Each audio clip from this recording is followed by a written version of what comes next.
Hi friends, welcome to Kumari RS family. இன்றைக்கி நம்ம ஒரு விளாக் பார்க்கலாம். பசங்களுக்கு காலையிலே லஞ்சுக்கு என்னது, பிரேக்ஃபாஸ்ட் என்னது அப்படின்னு சொல்லி நம்ம பார்த்துடலாம். அதுக்காக தான் சமையல் வேலை வந்து நடந்துக்கிட்டுருக்கு. சாதத்துக்கு அடுப்பில் தீயை பற்ற வச்சுருக்கேன். என்ன தான் அரிசியெல்லாம் போடணும். இப்போ தான் தீயை பற்ற வச்சுருக்கேன். தண்ணி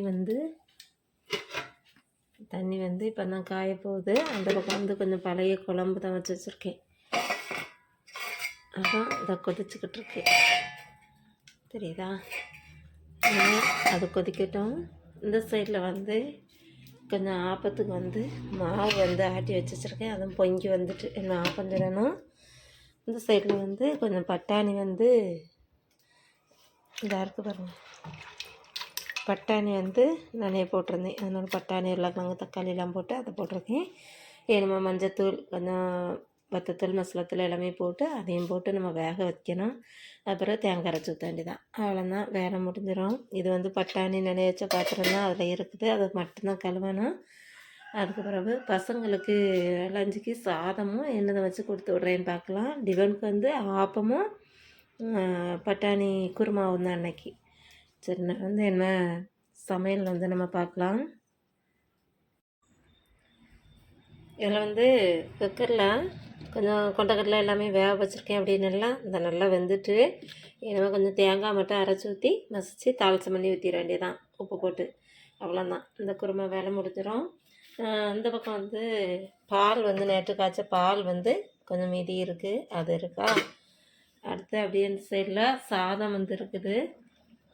சாதம் நல்லா கொதிச்சிடுச்சு, எனக்கு கொஞ்சம் நேரத்தில் வெந்துடும். அதான் இருக்குது. ஆப்பத்துக்கு மாவு வந்து கொஞ்சம் எடுத்து தனியாக கலக்கி வச்சேன். நல்லா பொங்கி போய் சூப்பராக இருக்குது. இந்த பக்கம் வந்து ஆப்பம் வந்து சுட்டுக்கிட்டு இருக்கேன். கடலத்துக்கு அந்த பக்கம் வச்சு அது மெதுவாக தான் சுடும். அது பாட்டில் சுட்டுக்கிட்டு இருக்கட்டும்னு விட்டாச்சு. ஏன்னா அந்த பக்கம் ரொம்ப தீ வராது, லைட்டாக தானே எரிஞ்சிட்ருக்கோம், போதும். இந்த பக்கம் வந்து மீன் குழம்பு வந்து சூடாக்கி இதை வச்சுருக்கேன். அதை நல்லா எண்ணெய் தெளிஞ்சு அழகாக வந்துட்டு குழம்பு அதில் இருக்குது. அது இன்றைக்கி மதியத்துக்கு காணும், மதியத்துக்கும் நைட்டுக்கும். மறுபடியும் இதில் வந்து வலுவனங்காய் இருக்குது பார்த்திங்களா, அதுதான் பொரிக்கிறதுக்கு வச்சுருக்கேன் அவங்களுக்கு. மறுபடியும் முட்டை போட்டு சாதம் கிளறி வலுவனங்காய் பொரித்து வச்சு விட்டுறணுன்ட்ருக்கேன்.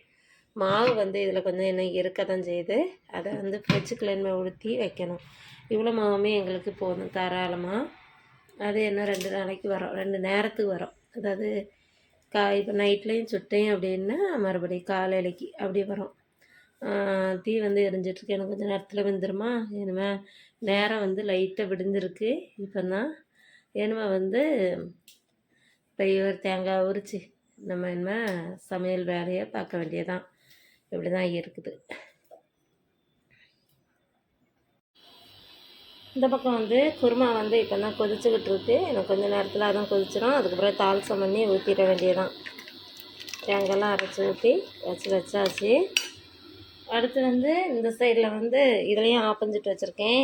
அதுக்கு பிறகு இதுலேயும் ஆப்பஞ்சிட்டு வச்சுட்டேன். ஆப்பம் வந்து அடுப்புலேயே வச்சு சுட்டுட்டேன். அதுவும் சூப்பராக வந்துட்டு வேலை முடிஞ்சுதா. அடுத்து இந்த பக்கம் வந்து சாதம் ஏற்கனவே பொங்கி வச்சுட்டேன்னா இதில் வந்து வலுவனங்காய் வந்து பொரித்து வச்சுட்டேன். கீழே வந்து மீன் குழம்பு தான் இருக்குது மண் சட்டியில். இதில் வந்து அந்த ஊறுகாய் இருக்குது.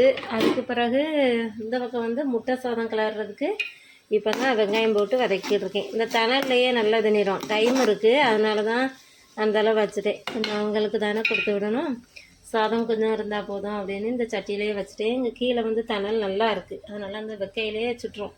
நல்லா கிண்டிடலாம். முட்டை வத்தையில் வறண்டுட்டு அப்படின்னா அப்புறம் சாதத்தை போட்டு கிளறி இல்லாமல், அதுக்காக தான் அதை வச்சுருக்கேன். மறுபடியும் பாத்திரம் வந்து 2 3 பாத்திரம் கிடக்கு. இனிமேல் இது அவ்வளோத்தையுமே கழுவணும். பார்த்தீங்களா, அதெல்லாம் எடுத்து வைக்கிற இடத்துல வச்சுட்டேன் அப்படின்னா வேலை வந்து முடிஞ்சிடும். பானையில் இருக்கிற மாவையும் தூக்கி ஊற்றி வச்சிட்டேன் அப்படின்னா அந்த வேலையும் முடியும். அதுக்கு பிறகு இது கொதித்தோடனே நல்லா கொதிச்சுட்டு நம்ம தாளிசம் பண்ணி ஊற்றியில் ஊற்றினா போதும். அவ்வளோதான். இன்னும் பசங்க வந்து எந்திரிக்கலை. இனிமேல் தான் அவங்கள எழுப்பணும். எழுப்பிட்டு நம்ம அவங்களுக்கு லஞ்ச் பாக்ஸுக்குள்ளே வைக்க வேண்டியதான். இன்னும் கொஞ்சம் துணி வந்து போடணும் மிஷினில், அதையும் காலையிலே போட்டுடலாம் அப்படின்ட்டு இருக்கேன். பார்க்கலாம். பசங்களுக்கு லஞ்ச் பாக்ஸுக்கு நான் சொன்னேன்ல முட்டை சாதம் கிளறியாச்சு.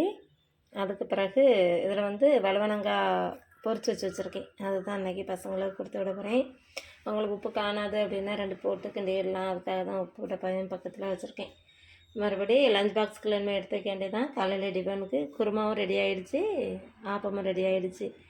இனிமேல் நம்மளுடைய பசங்களை பரவாயில்ல வச்சுட்டு அதுக்கப்புறம் நம்மளுடைய வேலைகளை பார்க்கலாம். மிஷினில் துணி போட்டாச்சு. துணி வந்து துவைச்சிக்கிட்டு இந்த பக்கம் பார்க்கலாம். பசங்க வந்து ஸ்கூலுக்கு கிளம்பிக்கிட்டு இருக்காங்க. ஷாலம் தான் கிளம்பியாச்சு. பெர்லின் அங்கே பிளாக்கிக்கிட்ட இருந்து விளாண்டுக்கிட்டு இருக்கா. அந்த நின்று பரப்பிட்டுருக்காங்க.